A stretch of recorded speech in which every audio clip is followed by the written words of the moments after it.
Good morning, good afternoon, good evening, whenever you are listening to us. Welcome to a new section of Liceo de los Andes. We are broadcasting here from it, and we have a new section that you will be wondering, what is the name? The name is LDLA Podcast. So first of all, I would like to give the welcome to our first host, which is Mr. Enrique. Mr. Enrique, please go ahead. Thank you, Juan Camilo. And as you mentioned, this is our first session of our LDLA podcast. And it's an honor to me to have this kind of guest. The first one is Gabriel Garzon. Hello, Gabriel. Hi, Mister. How are you?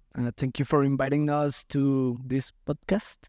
It's such an honor to be here at the pilot episode.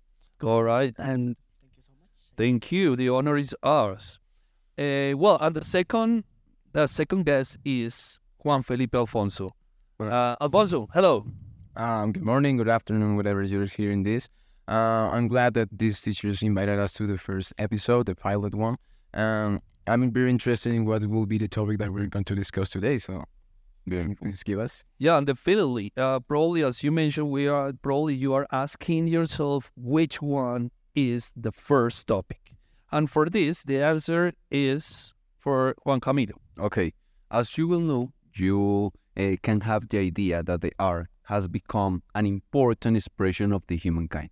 Yes, an expression of love, of feelings, of thoughts, of everything. Okay, and the central topic of today is the decadence of art. Okay, how do you believe, or in which ways do you believe that the art has been corrupted by money, by men, by power? It is all up to you. So that is going to be the central topic. I don't know which of you wants to start with the first premise. Okay, I will take the turn right now. So, first of all, I think that the art, yes, in a part, it has become, there is evidence that the art has traveled so many special things, like some changes and also some historical events that make that the art has fallen in just regular drawings, but just like, it seems like a kid is drawing like that. No, so we must understand some things about the history of art. The art in the beginning was not just an expression about the things that we can the things that we can understand, more like a philosophical way. No, it is more kind to represent something special about the environment that they were living. We know that in some old paintings that are issues. Yeah, some kind of representations that tell us about the way that they were living. Sometimes they were drawing animals and other kind of things, like they want to represent something special. But the thing is that it didn't had an order. So nowadays it's so hard to read them because, as I already said, it don't have an order, and it is kind of weird the way that they draw and those kind of things.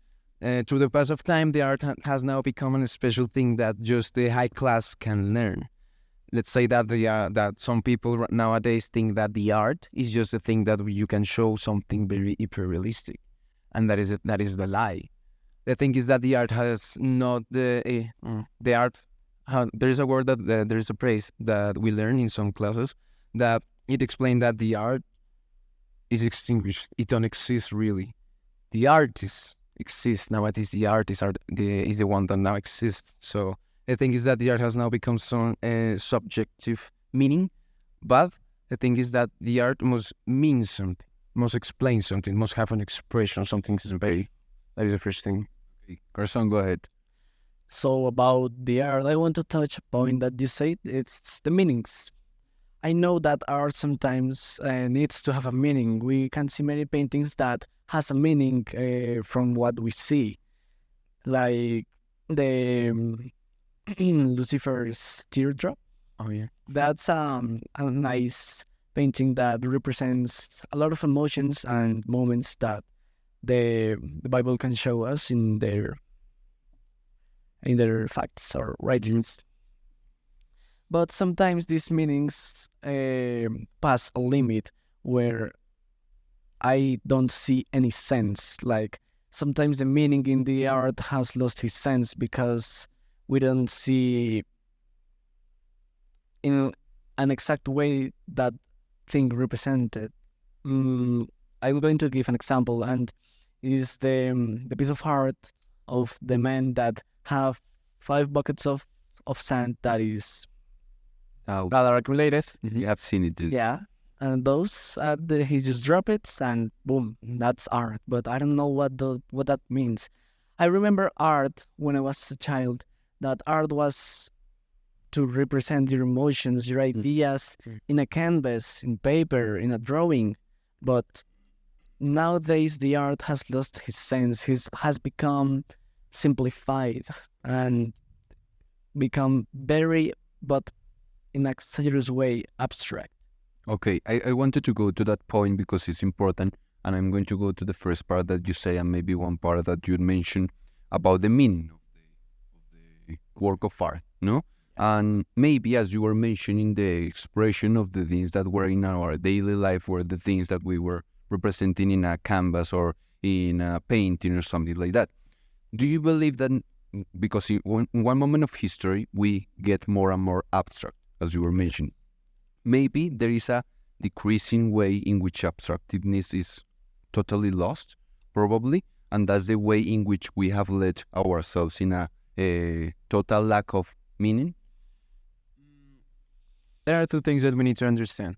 There is a thing that some artists have become abstract, but I have seen some paintings about some abstract artists. I don't remember those names, but the thing is that the canvas that they show to some people is just like a bunch of paintings, just a literary way, and it is weird. And some people think that it has an emotional meaning, but the thing is that don't really have it, because all the canvas are the same. I don't remember truly the name of the artist, but the thing is that it shows in the canvas and a tutorial of how he did his paintings, and he just takes the painting and starts like that. Showing the painting, and that is weird because to some people they see some rich people say that this is a special art, this is the truly art. Right. But the thing is that it hasn't. The meaning that it represents is so weird. It's like it don't trust it. It don't become something more bigger. No? Let me interrupt you guys. So it's take into account what you just mentioned and also Juan Camilo's comment. So if art is a representation of human beings, and you mentioned that it is not having sense lately. So you consider that the problem is the society? What happened is that human being and society, we are losing our meaning as humans? Or what do you think about that, according to the art? Yeah, according to art, well, I will say that during the time of history, we have seen many stuff changing, like the way of dressing, the culture, traditions, and all that stuff. And I think that in those things that changed, also the view of the human to see the beauty in things,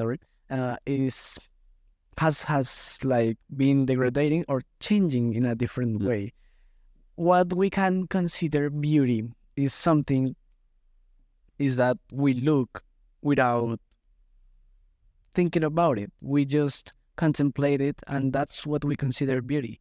But nowadays, this word that is called beauty, I think that has changed, but in a bad way, because it's been like losing his sense. Yeah, From the society, from the core of art, which is human being. because as Alfonso said, honestly, I don't see any beauty at drawing painting at a canvas. I don't see anything. I just can see like a work of a child. Okay. Yeah. Because what I mostly search in art is the beauty and how it attracts me and what does it means to me. That's more what I search. But I have a question to you.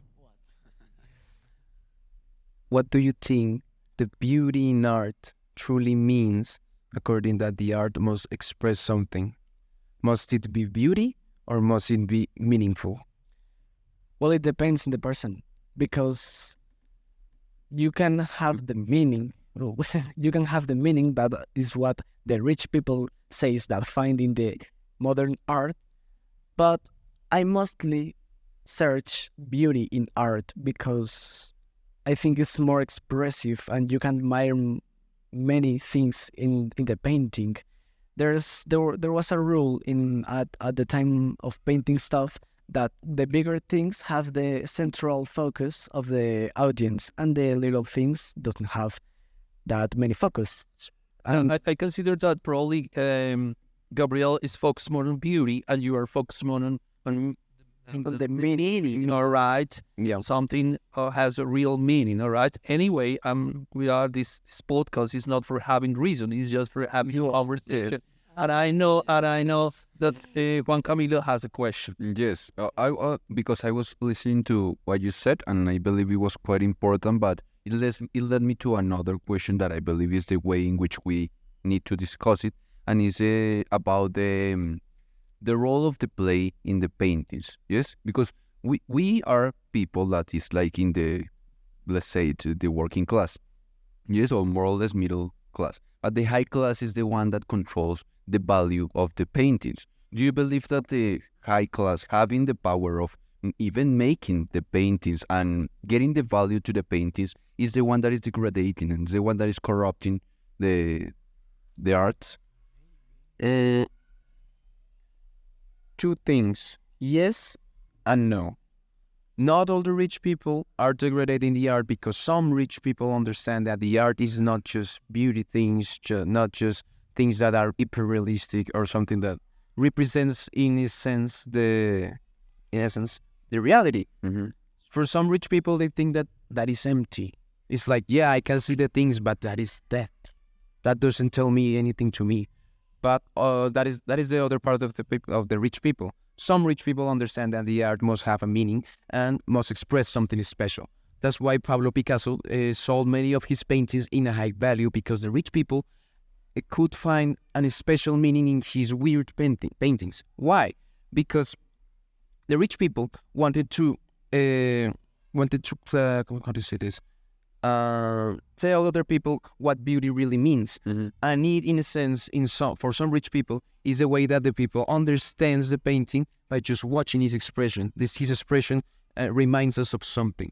Let's put this example. Let's say that we have an artist, and this artist painted his mother. Some people watch it and read the name and is my mother. Some people may see it and it has a special expression because it's like cleaning some things. And some people say, this is beautiful. Why? Why is beautiful? Because it reminds us about our mothers, or the special job that our mothers needed to do to us, to go to study, to eat, And that is the thing. Some rich people understand that as beauty. And other people understand the meaning of the things as the memories for the beauty. So that is the thing. We can add like a general concept to characterize art as universal. Yes. Yes, but no, I guess. I'm thinking. Give me a second. Don't worry. Yes, because if you are trying to reflect not like a good thought or an abstraction, but more like a feeling, it has to be totally universal. Yes, of course. That is the thing. That is the job of the artist. How? What? Okay. What would be? Okay. How can it count his audience? I guess that's the task of the artist.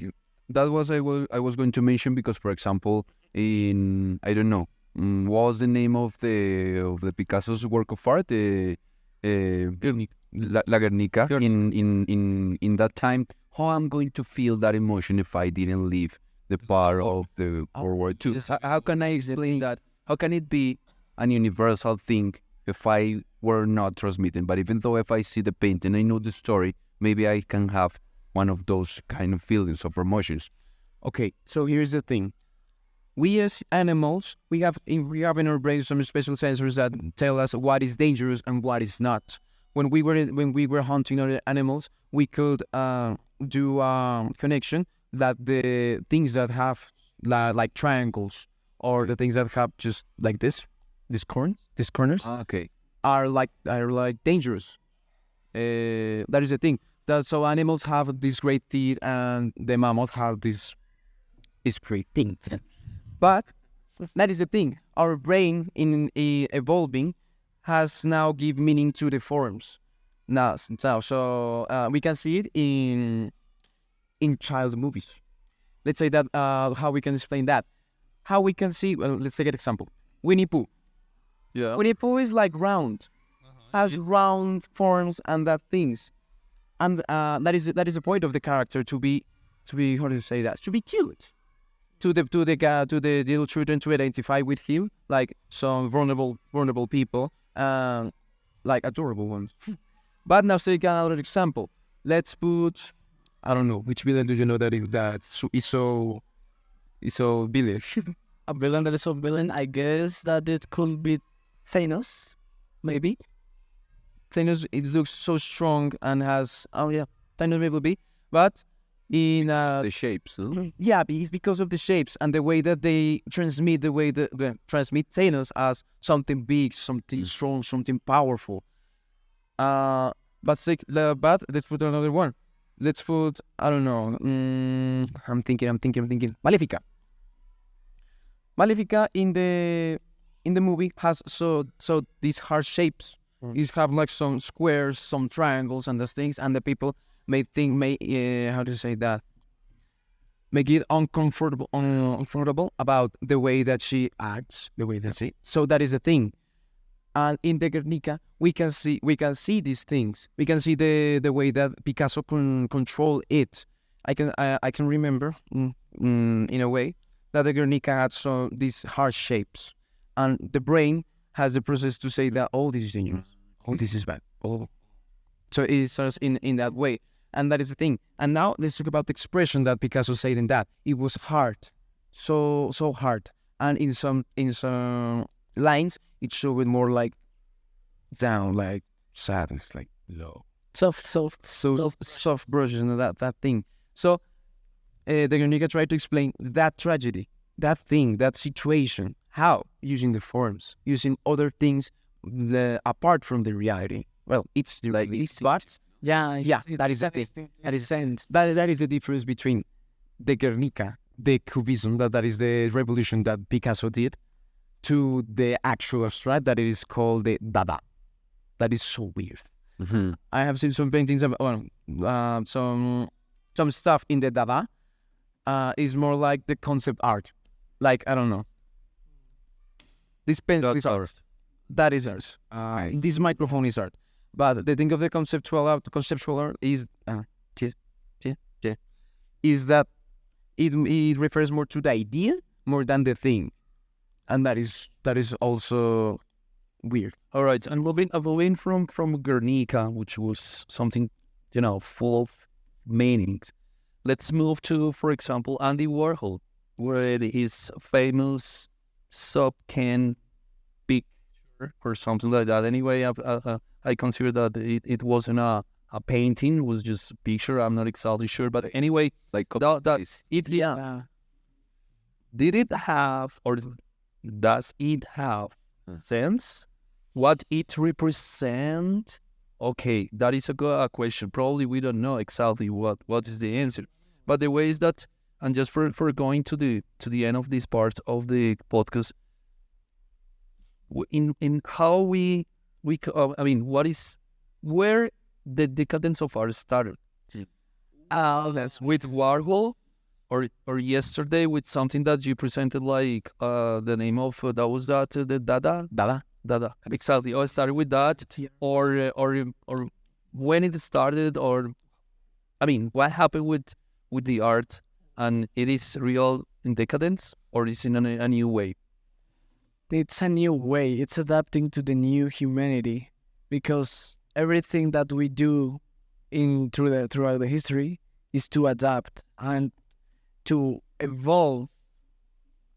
But I personally think that the decadence of art not only started with new meanings or new paintings that changed the meaning of everything, but it also appears in the decadence of the human culture, of educating the culture in a human, because without the culture, we don't have like the roots to make a path to the true meaning of art. That's what I think. But what do you think? I think that it is a hard question to answer because we don't exactly know how the art was in his peak. Because it is weird. Because it changed his function around the history of the human. At the beginning to show animals, now to show feelings, now to religious representations like Miguel Angel with his great paintings about the religions and that things. And then now we can well, that was in the Italian Renaissance that the art was more controlled by the religious people, like the Pope, that things. And then we have the Baroque, the Baroque. The thing is that in the Baroque they wanted to show more like the essence of those times, to show more like I don't know how the people were, what was the clothing of those days, trying to create memory, trying to create history. But then we have the Rococo. That it has some weird paintings, but it is kind of connected to Baroque, but it's weird. But now we have a special point that it will be the Romanticism. The Romanticism, we have a special artist which is called Francisco de Goya. Francisco de Goya painted realism in other way.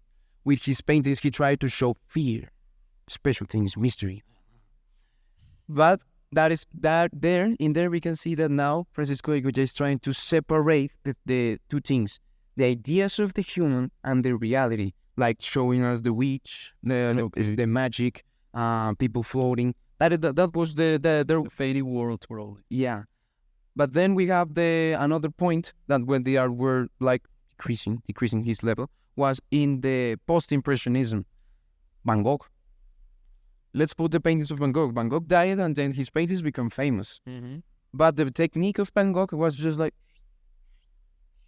Is that nice curve that up? Yeah. Yes. Yeah. So if we So good. Yeah, if we compare the technique of Van Gogh and Francisco de Goya, it is so different because Francisco de Goya have a grateful technique, have a grateful lights and those things, but Van Gogh was more trying to express the beauty in the lines, in the brushes, in those things. There is where the art has become more separate from the reality. Started to say more like emotional. But and then there were two special characters that has destroyed completely the art and has become something completely different. Picasso and Dali. Picasso breaking the rules. He said that, Francisco, you're just a great painter. Yeah. But I will show you that we don't need to paint realism, hyper-realism, the things that people see. Like, I will paint this microphone just like it is. No. I will put, I don't know, a stick and just some traces right there. And the brain started to understand, that is the idea of the thing. Picasso changed it completely, and now it has become some type of expression. More like expression, more than beauty. But Dali is how do you say that? Disappointed everyone. When you read the story of Dali, it was just how do you say that? A liar. Okay. He didn't really paint. This is what He just painted. some people mention. Yeah. He just painted one canvas. One. The other ones were just saying it with his name. He had some, how do you say that? Some other people that painted his works, and then So that is the Decadence, no? because now the art. Yeah, Dali destroyed it completely. It's And more the for thing- the name. Exactly. So there is where the art has become more a thing more to buy. It has his name. This is special. Exactly. There's just for the art has started to fall because now the art has just become a market. I think that the people thought and So probably the Decadence started when art becomes only an object in the market. exactly that it became a visual like that and To consume a piece. yes, of course. And I got to as I said before, to closing this first part with an open, it's for closing. I'm going to make an open question, which is the role of the next topic could be the role of artificial intelligence, AI, in art. I don't know if you have some mention. I don't know if Juan Camilo want to say something about it, or if you guys has I would like to say that action about that just for yes, in a minute. yeah. I will only say that those people that is called AI artists are just trash because they only put some they only put some words and boom, that's art. But where is the effort of the human at doing the art? Because I think that art, yes, yeah, it's more. I think art is more human, a human thing than an intelligent or an artificial intelligence thing. Yeah. What about you? 1 minute. 1 minute. I'll be Right, 30 seconds. Okay, 30 seconds. I think that the artificial intelligence art just reinforces the thing that the art can't just be beautiness. It must have a meaning. We'd say that way. Let's put this thing. Artificial intelligence could paint something 1,000 times more better than a human could do in his whole life in just like 30 seconds. But if you see it, you can't feel anything. I don't know. Let's put this thing. It's going to express an emotion. Yeah, that is the thing. The painting, the brushes, the techniques also mean something special, and the intelligence don't understand that. Why we as humans see some special strokes, some special brushes, and feel something special? That is what the intelligence can understand, and that is why the artificial intelligence can't be a truly art. All right. Well, thank you guys for everything. Really love this first session. I appreciate that you be here, and thank you, Juan Camilo. No, nothing. Thanks to you, of course. I wanted to close it with a yes/no question. Okay, go ahead. Go ahead. No question. Guys. It's It's two questions. Maybe it's two questions that I'm going to make you. That do you believe that in art, do we need to place, for example, in a painting, do you believe that we need to place a value, economical, emotional, or no? Yes or not? Yes. Okay.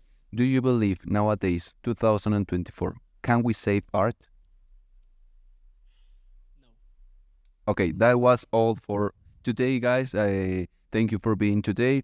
We will see you in the next episode of LDL Podcast. Mr. Enrique. All right. Thank you so much, you guys, and thank you. I really appreciate the help that Mr. Edgar gave us, and I see you later. Thank you. Thank you very much. Bye bye. Good night, buddies.